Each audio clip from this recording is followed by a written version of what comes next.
Salam, salam damai sejahtera bagi kita semua. Kita patut bersyukur kepada Tuhan Yesus Kristus bahwasanya Dia sungguh baik bagi kita.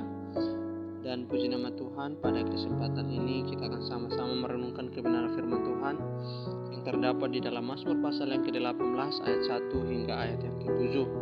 Nanti saya akan membacakannya untuk kita semua. Mazmur pasal 18 ayat 1 hingga ayat yang ke-7. Demikianlah firman Tuhan dengan tema atau perikop nyanyian syukur Daud. Ayat 1. Untuk pemimpin biduan dari hamba Tuhan yakni Daud yang menyampaikan perkataan nyanyian ini kepada Tuhan pada waktu Tuhan telah melepaskan dia dari cengkraman semua musuhnya dan dari tangan Saul. Ia berkata, "Aku mengasihi Engkau ya Tuhan kekuatanku. Ya Tuhan bukit batuku, pertahananku dan penyelamatku. Allahku, gunung batuku, tempat aku berlindung, perisaiku, tanduk keselamatanku, kota bentengku. Terpujilah Tuhan seruku, maka aku pun selamat daripada musuhku. Tali-tali maut telah meliliti aku dan banjir-banjir jahanam telah menimpa aku. Tali-tali dunia orang mati telah membelit aku, perangkap-perangkap maut terpasang di depanku. Ketika aku dalam kesesakan, aku berseru kepada Tuhan, kepada Allahku aku berteriak minta tolong. Ia mendengar suaraku dari baitnya, teriakku minta tolong kepadanya sampai ke telinganya." Puji nama Tuhan. Dari ayat-ayat yang tadi kita sudah baca, atau dari ayat-ayat yang tadi kita sudah baca, yaitu dari Mazmur pasal 18 ayat 1 hingga ayat yang ke-7, pemazmur menaikkan ucapan syukurnya kepada Tuhan atas pertolongannya. Kita melihat bahwa Raja Daud mengalami Tuhan sebagai sandaran yang benar-benar dapat diandalkan. Nyanyian syukur Daud kepada Tuhan ketika Tuhan telah melepaskan dia daripada cengkraman semua musuhnya dan dari cengkraman Saul. Artinya bahwa nyanyian syukur ini lahir daripada penyenalan akan penyertaan dan pemeliharaan Tuhan atas kehidupan Raja Daud, di mana dia diselamatkan dan dilepaskan dari mara bahaya yang sangat mengancam hidupnya. Saudara, kalau kita perhatikan keberadaan Raja Daud sewaktu ia menjadi raja, kita perhatikan di mana ia pertama-tama dikejar oleh Raja Saul ingin membunuhnya, dan kedua yaitu ia berperang melawan bangsa-bangsa yang tidak mengenal Tuhan, yaitu orang-orang Filistin, orang Moab, orang Amon dan lain sebagainya. Dan pada akhirnya ia mengalami berbagai masalah ketika anaknya Absalom mengadakan persepakatan untuk membunuhnya. Kita melihat betapa mara bahaya yang dihadapi oleh Raja Daud, tetapi di dalam kesesakan ia tetap bersyukur kepada Tuhan, sebab sekalipun ia di dalam keadaan yang demikian rupa, tetapi ia tetap mengandalkan Tuhan, sebab ia percaya bahwa Tuhan adalah kota benteng dan perisai bagi hidup. Saudara, jika kita melihat dari pengalaman Raja Daud, pada waktu ia dikejar oleh Raja Saul untuk membunuhnya, dan juga daripada musuh-musuhnya yang mencari jalan untuk mencelakakannya, kita bayangkan ini adalah pengalaman yang sangat menakutkan. Ini adalah pengalaman yang sangat berbahaya bagi kehidupan seorang Raja Daud. Tetapi di dalam pengalaman yang dialami oleh Raja Daud memperlihatkan kedahsyatan Tuhan yang telah meluputkan dirinya daripada tangan musuh-musuhnya dan daripada tangan cengkraman Raja Saul. Nah, saudara-saudaraku yang diberkati oleh Tuhan, di saat kita seseorang bertobat dan menerima Yesus sebagai Tuhan dan Juru Selamat pribadi, sebagaimana yang tertulis di dalam Injil Yohanes pasal 1 ayat yang ke-12, di situ mengatakan bahwa seberapa banyak orang yang menerimanya diberinya kuasa untuk menjadi anak-anak Allah, yaitu mereka yang percaya di dalam namanya. Jadi ketika kita percaya, maka status atau hubungan kita dengan Allah pencipta langit dan bumi, dan Allah akan menjadi Bapa dan kita akan menjadi anak-anaknya. Ini berbicara tentang soal hubungan atau tentang persekutuan yang begitu intim dengan Allah, sebagaimana yang dialami oleh Raja Daud ketika ia diperhadapkan dengan masalah, namun di dalam situasi dan kondisi itu ia tetap berseru kepada Tuhan, sebab ia yakini bahwa sekalipun dia mengalami berbagai masalah, tetapi Tuhan akan memperlihatkan kedahsyatan kesehatannya, yaitu menyelamatkan dirinya. Nah, saudaraku yang diberkati oleh Tuhan, pengalaman hidup yang berat seharusnya membuat kita semakin intim dengan Tuhan, sebagaimana yang dikatakan oleh Raja Daud, bagaimana di dalam keadaan yang begitu menakutkan tetapi ia membangun hubungan yang begitu intim dengan Tuhan. Saudara, sebuah ungkapan yang menggambarkan kualitas hubungan yang luar biasa antara Mazmur Daud dengan Tuhan, sehingga ia berkata di ayat yang kedua di situ dikatakan bahwa aku mengasihi Engkau ya Tuhan kekuatanku. Raja Daud sangat mengasihi, ia memanggil Tuhan sebagai kekuatan dan perlindungannya. Ini adalah ungkapan perasaan yang sangat luar biasa yang menggambarkan hubungan antara Raja Daud yang begitu intim, yang begitu dekat dengan Tuhan. Wow, ini sangat luar biasa, saudara. Nah, saudara, pertanyaan bagi kita semua, bagaimana sehingga pemazmur memiliki hubungan yang begitu dekat, yang begitu akrab, yang begitu intim dengan Tuhan? Jawabannya ialah karena di dalam pengalaman hidup yang berat yang dialami oleh Raja Daud, ia menjalaninya bersama-sama dengan Tuhan. Nah, pada kesempatan hari ini kita akan sama-sama belajar bagaimana kita sebagai orang-orang percaya membangun hubungan yang intim, yang begitu dekat dengan Tuhan, sekalipun kita berada di dalam mara bahaya, sekalipun kita mengalami berbagai kesulitan. Marilah kita belajar dari Raja Daud, di mana ia selalu mengandalkan Tuhan di dalam hidupnya. Saudaraku yang diberkati oleh Tuhan, di dalam pergumulan kita, hidup kita, atau pengalaman-pengalaman hidup kita yang berat, disitulah kita akan mengalami perlindungan Tuhan, karena Tuhan akan melindungi kita. Coba kita baca di ayat yang ketiga dan di ayat yang keempat. Ayat yang ketiga, demikianlah firman Tuhan. Ya Tuhan, bukit batuku, kubu pertahananku dan penyelamatku, Allahku, gunung batuku, tempat aku berlindung, perisaiku, tanduk keselamatanku, kota bentengku. Ayat yang keempat, terpujilah Tuhan seruku, maka aku pun selamat daripada musuhku. Ini merupakan perlindungan Tuhan kepada umatnya yang sangat luar biasa, yang tak pernah terbatas, saudara. Nah, saudara, saya mengatakan kepada kita bahwa Raja Daud mengatakan bahwa Allah adalah sumber kemenangan yang tidak pernah terkalahkan oleh siapapun juga.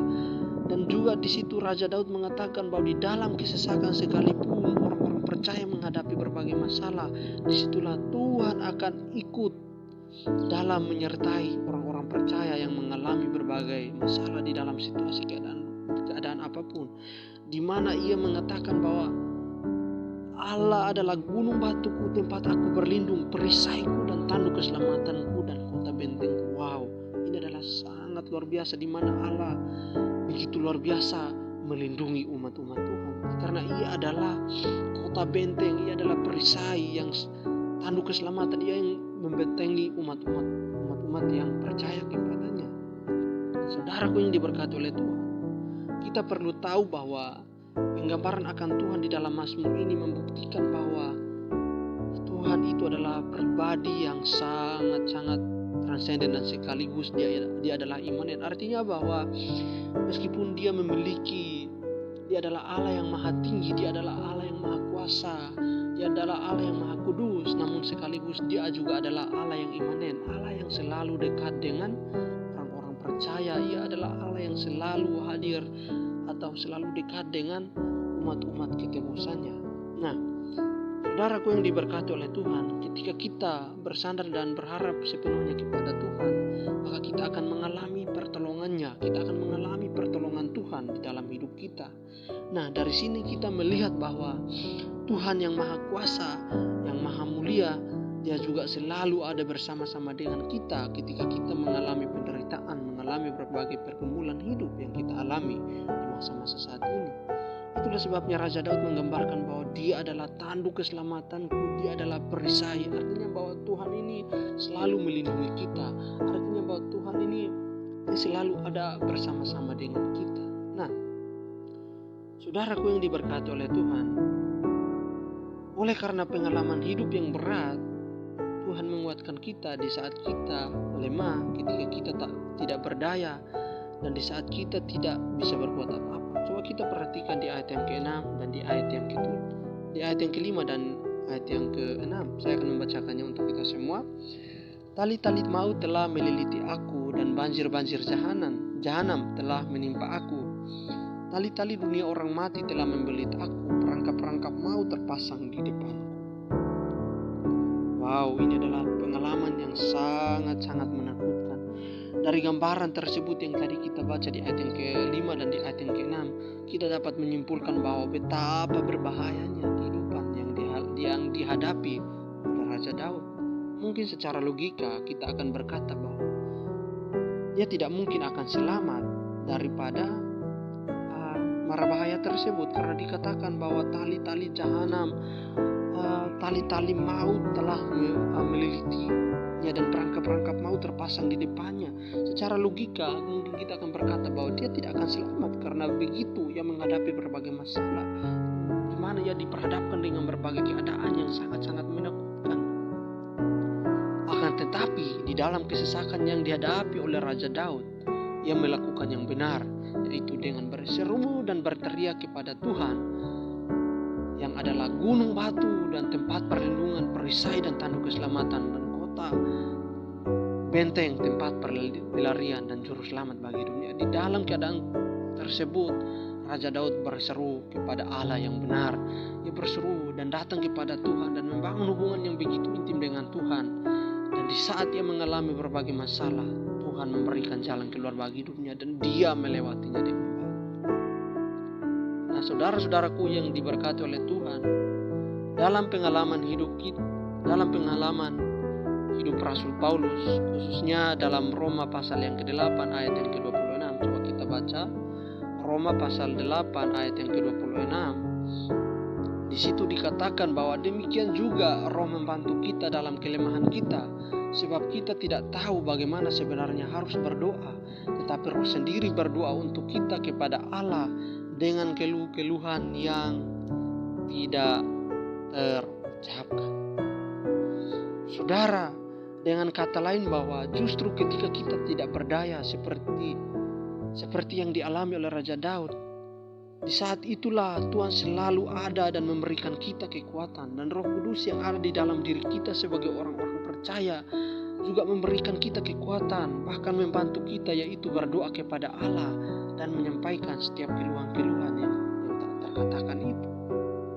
Dan juga di dalam 2 Korintus pasal 12 ayat 9a, coba kita baca 2 Korintus pasal 12 ayat yang ke-9 bagian A. Di situ dikatakan bahwa tetapi jawab Tuhan kepadaku, cukuplah kasih karuniaku bagimu, sebab justru dalam kelemahanmu lah kuasaku menjadi sempurna. Wow, sangat luar biasa. Di dalam kelemahan kita, di dalam ketidakberdayaan kita sebagai orang-orang percaya dalam mengalami berbagai macam persoalan, ketika kita berjalan bersama-sama dengan Tuhan, kuasa Tuhan akan menjadi sempurna di dalam hidup kita. Nah, saudaraku yang diberkati oleh Tuhan, di dalam pergumulan hidup kita yang berat, kita harus berseru kepada Tuhan, karena Tuhan akan mendengar seruan doa kita. Coba kita baca di dalam ayat yang ke-7, Mazmur pasal yang ke-18 ayat yang ke-7. Di situ dikatakan bahwa ketika aku dalam kesesakan, aku berseru kepada Tuhan, kepada Allahku, aku berteriak minta tolong. Ia mendengar suaraku dari baitnya, teriakku minta tolong kepadanya sampai ke telinganya. Raja Daud berseru kepada Tuhan dan meminta pertolongannya. Dan di saat ia berseru kepada Tuhan, Tuhan mendengarkan suaranya. Itu artinya bahwa Tuhan telah mendengar dan menyelamatkan Raja Daud dari mara bahaya yang menghimpitnya dan dari kecelakaan yang menimpanya. Artinya bahwa di saat Raja Daud mengalami berbagai permasalahan yang dihadapi, itu menghadapi musuh-musuhnya, di saat itulah ia berseru kepada Tuhan dan ia meyakini bahwa di dalam baitnya Tuhan telah mendengar seruan daripada Raja Daud. Saudaraku yang diberkati oleh Tuhan, saya mau mengatakan kepada kita bahwa ketika kita bersandar dan berharap sepenuhnya kepada Tuhan, maka kita akan mengalami pertolongannya dalam hidup kita. Tuhan tidak pernah meninggalkan kita dalam kesesakan. Selama kita masih berjalan di jalan Tuhan, maka setiap ujian yang Tuhan izinkan terjadi dalam hidup kita, kita akan menghadapi semuanya dengan baik, sebab kita berjalan bersama-sama dengan Tuhan. Amin. Saudaraku yang diberkati oleh Tuhan, Tuhan hanya ingin kita melalui setiap prosesnya dengan iman dan dengan kesabaran, agar kita beroleh kualitas iman yang sangat luar biasa. Artinya bahwa di dalam setiap kesesakan kita, Tuhan selalu ada untuk kita.